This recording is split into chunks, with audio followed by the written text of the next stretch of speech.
This is a Europhile review of Flashpoint Fire Rescue Dangerous Waters expansion pack, which is not a boxed expansion. It's two half-size boards and a very thin paper rule set, which doesn't cover many pages, and that's it. So it's similar to the Urban Structures expansion in terms of size, but it does offer some interesting options, not least this Submarine Board, which you can see laid out here after a catastrophic failure. Now this, I would say, is the hardest board so far available in the game, so let's take a look at it.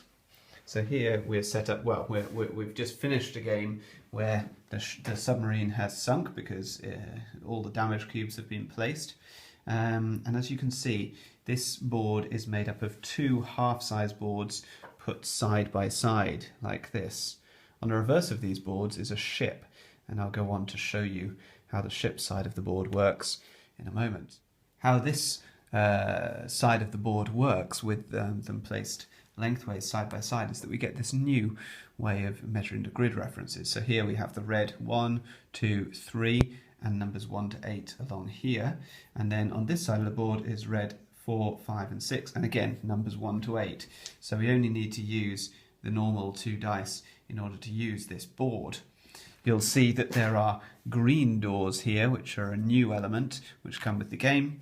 These are fire doors. They can be opened and closed as normal, but if an explosion happens next to them, the door will become jammed. The only way to remove this jammed token and open the door is to chop it. So use a chop action to remove the jam token, and then you can open the door as normal. If there are multiple jam tokens on here, because they can stack up as more and more explosions happen, then you need one chop to remove each of them before you can open the door.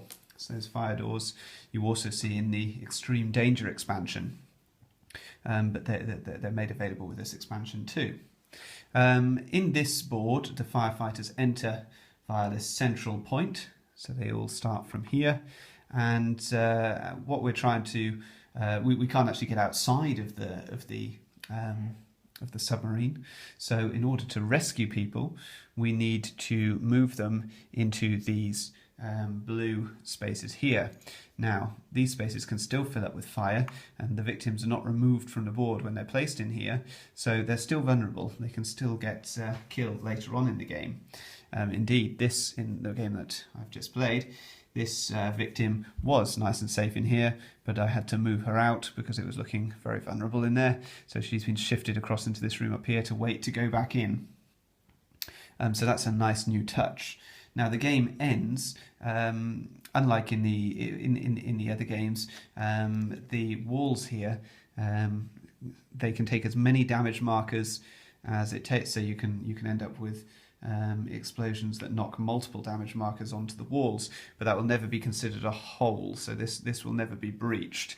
The same on these will never take damage markers, these green walls, but they will project heat. So for example, if there's an explosion here, then although there will be no hole placed here, you'll get smoke on the other side. So heat does move through, and this will be added here. And then later, if there's an explosion again, this is going to turn to fire, or an explosion again, you'll get an explosion here, and then another explosion here as the heat transfers through. The submarine is going to sink if the engine is destroyed, which is this section here, which you can't move over. If that has 4 blocks on it, then the engine has been destroyed and the submarine is going to sink. Equally, it's going to sink if the navigation system is destroyed, which is here, and takes 3 blocks, or if this computer up here, if this is destroyed, takes 3 blocks, again, the submarine will sink. As you'll see over here, there is another sort of safe zone that we were supposed to take the victims to, but as you can see, this side of the submarine has taken a lot of damage, and again, we've got these 2 green walls here that transfer heat, but you can't knock through or chop through, and certainly can't have holes blasted through them. Ultimately, this board is extremely difficult. the fire spreads so quickly, it's very hard to access all the areas, and because you can't get anything out, including hazmats. Hazmats cannot be removed, so the only way you're going to deal with them is with a hazmat technician. The board becomes very difficult indeed. I should mention that these figures are from the Extreme Danger expansion. They don't come with the Dangerous Waters expansion, but the Extreme Danger expansion should also be available by the time that the Dangerous Waters expansion hits the shelves. This is the Dangerous Waters board.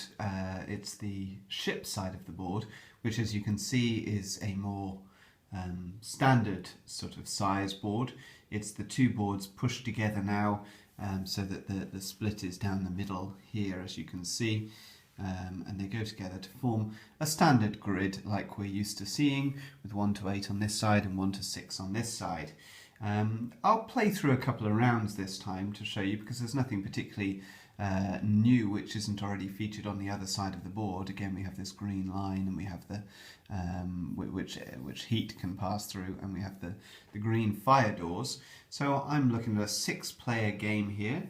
So we'll start off with the veteran character, which is one of the promos from the Kickstarter release, which I think is going to be available to buy separately. So the veteran character has 4 AP, so he's over in this corner there.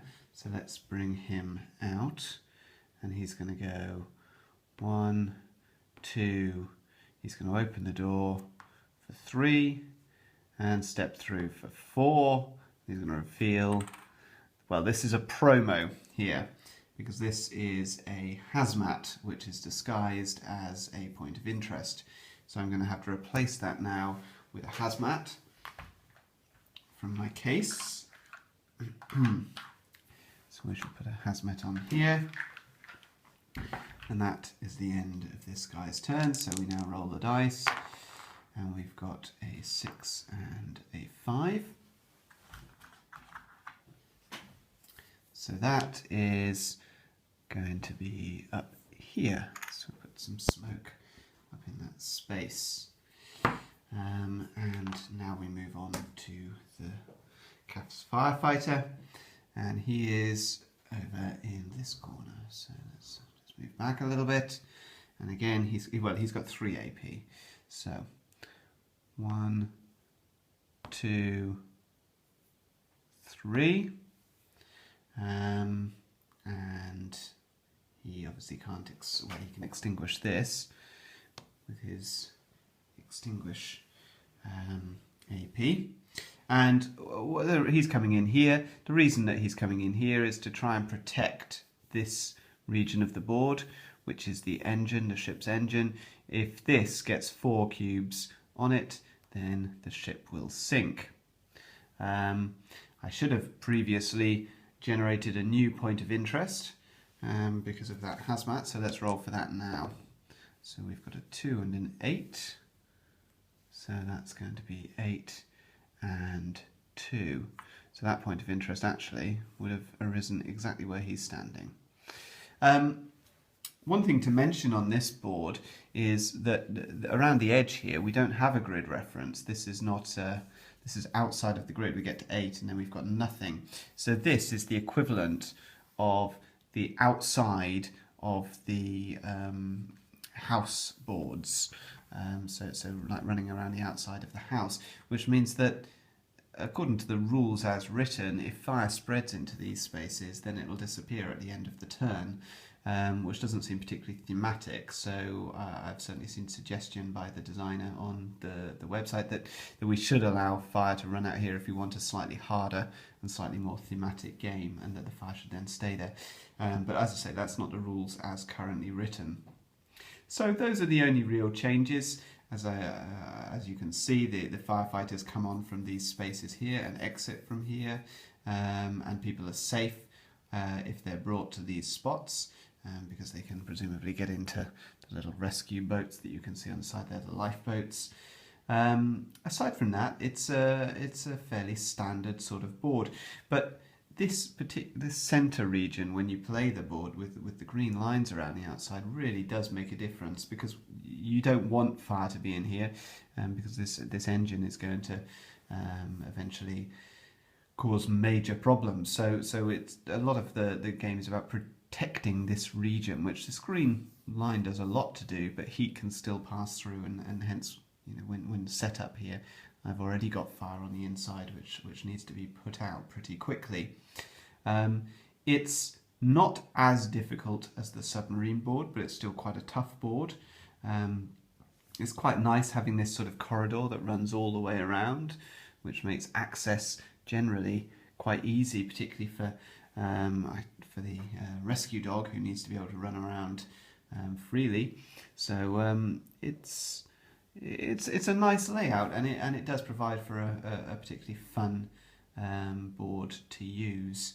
Oh, we've also got one thing I haven't mentioned is these ladders here, which takes 2 AP to move down these ladders, and 2 AP to move back up, clearly. So this is a sort of lower level as you move along here. Dangerous Waters is it's a good expansion. It's quite a difficult expansion. The Submarine particularly is extremely tough, tougher even than I think the Urban Structures board, which previously was the hardest that I'd played. And that ship board is no walkthrough either. It's not easy. The rules are very thin. There's not very much in the way of new rules in there, but there are rules ambiguities that arise. Nothing game breaking, nothing that you can't house rule quite easily as you go along, but there are little questions that popped up as I was playing the game.